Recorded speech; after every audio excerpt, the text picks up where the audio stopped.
नहमदुहु व नसल्ली अला रसूलिहिल करीम। उलमा को गाली देना कितना ख़तरनाक गुनाह है, बल्कि एक आम मुसलमान को, एक आम इंसान को गाली देना भी इंतहाई ख़तरे और नुकसान की बात है।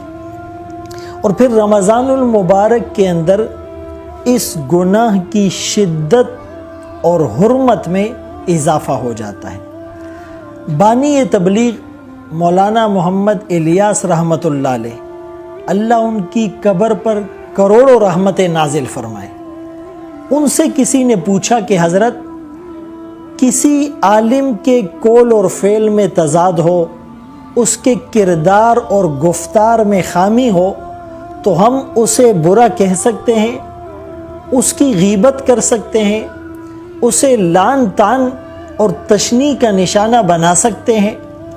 मौलाना इलियास रहमतुल्लाह अलैह मिसाल के ज़रिए से समझाने लगे कि एक प्रेस है, एक कारखाना है जिसमें कुरान करीम की छपाई होती है, और गलती से कुछ सफ़हात आगे पीछे हो जाते हैं, कुछ लाइनें ऊपर नीचे हो जाती हैं, उसकी सीक्वेंस गलत हो जाती है। तो आया कुरान करीम के उन औराक को हम डस्टबिन में, कूड़ादान में, कचरे में फेंक सकते हैं, उसकी बेअदबी, उसकी तौहीन कर सकते हैं? साइल कहने लगा, हरगिज़ नहीं। मौलाना इलियास रहमतुल्लाह अलैह पूछने लगे कि भाई, ये सफ़हात आगे पीछे हो चुके हैं, लाइनें ऊपर नीचे हो चुकी हैं, इसकी सीक्वेंस और तरतीब बदल चुकी है, तो अब इसकी तौहीन करने में क्या गुनाह है?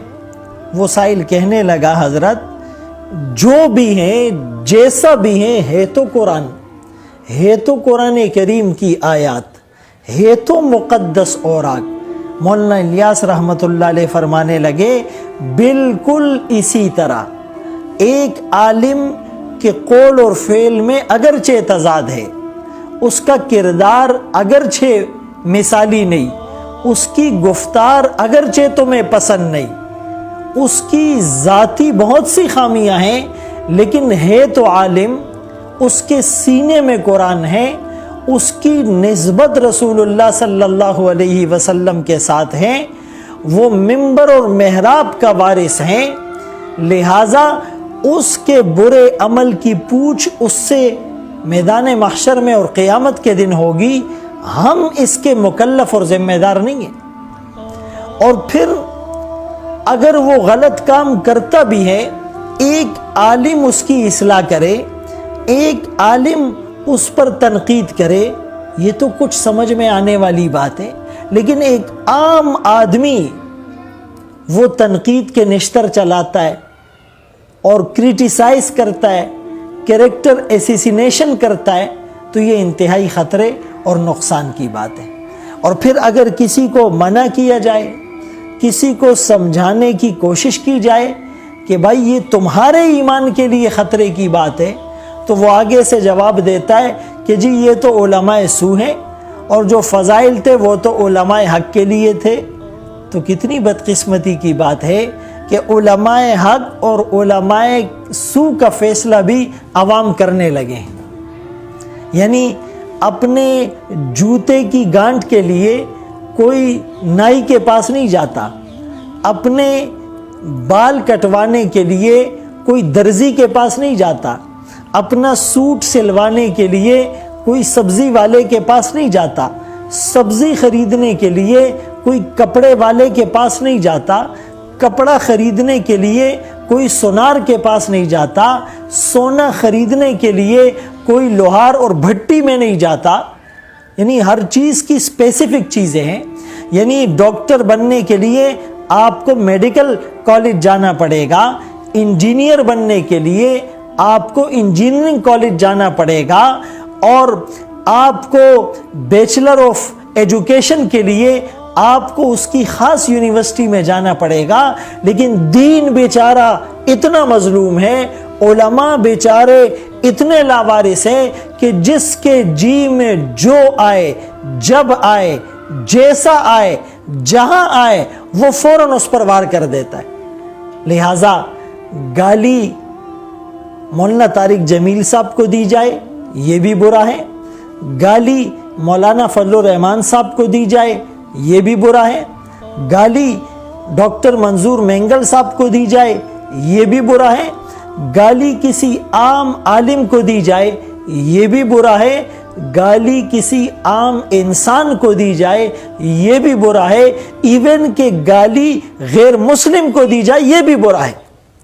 یعنی گالی اور گولی کی سیاست سے ہم کب باہر آئیں گے؟ اسی لیے خدا را آپ اس بات کو یک طرفہ نہ لے۔ میں کسی پارٹی یا کسی جماعت یا کسی اسپیسیفک عالم کی فیور کی بات نہیں کر رہا، میں اللہ رسول کی بات کر رہا ہوں۔ رمضان المبارک کے اس مقدس مہینے میں اپنی زبانوں کو غیبت سے، چغلی سے اور گالی سے اور بیہودگی سے اور بیہودہ گوئی سے آپ کیوں آلودہ کر رہے ہیں؟ حسن بصری رحمۃ اللہ علیہ سے جب کسی نے پوچھا کہ حضرت علی رضی اللہ عنہ، حضرت امیر معاویہ رضی اللہ عنہ کے مابین جو جنگ ہوئی تو اس میں حق پر کون تھا؟ تو آپ نے کتنا خوبصورت جواب ارشاد فرمایا جن کے خون سے اللہ نے ہماری تلواروں کو محفوظ رکھا، ان کی غیبت کر کے ہم اپنی زبانوں کو آلودہ کیوں کریں؟ اور دوسرے عالم نے جواب دیا تلک امت قد خلت لہا ما کسبت ولکم ما کسبتم، وہ کچھ لوگ تھے جو پہلے چلے گئے، ان کے لیے ان کا عمل اور تمہارے لیے تمہارا عمل۔ اور کسی نے کہا کہ ہم اس موقع پر سکوت اختیار کرتے ہیں، ہم جنت اور جہنم میں بھیجنے کے ہم کوئی ٹھیکیدار نہیں ہے، ہم علماء حق اور علماء سو کا فیصلہ کرنے اور لیبل لگانے کے مجاز نہیں ہیں۔ اسی لیے اپنی زبانوں کو قابو میں رکھیے۔ معاذ بن جبل رضی اللہ تعالیٰ عنہ جو اس امت کے علماء کے سردار ہوں گے، قیامت کے دن اس امت کے علماء کا جھنڈا ان کے ہاتھ میں ہوگا۔ رسول اللہ صلی اللہ علیہ وسلم نے انہیں یمن کا گورنر بنا کر بھیجا تھا۔ آج بھی اربد میں ان کا قبر وہ خوشبوؤں کا سمندر ہے۔ رسول اللہ صلی اللہ علیہ وسلم نے انہیں کیا نصیحت ارشاد فرمائی تھی؟ املک علیک لسانک، کنٹرول یور ٹنگ، اپنی زبان کو قابو میں رکھنا۔ 22 ویلر ٹرالر کو بریک لگانا آسان ہے، زبان کو قابو میں رکھنا مشکل ہے۔ رسول اللہ صلی اللہ علیہ وسلم کا فرمان ہے 2 چیزوں کی ضمانت مجھے دو، جنت کی ضمانت مجھ سے لے لو، ایک جو 2 جبڑوں کے درمیان یعنی زبان، اور دوسری جو رانوں کے درمیان یعنی شرمگاہ کی حفاظت، اور ضمانت تم دو، جنت کی ضمانت رسول اللہ صلی اللہ علیہ وسلم دے رہے ہیں۔ اللہ عمل کی، سمجھ کی توفیق نصیب فرمائے۔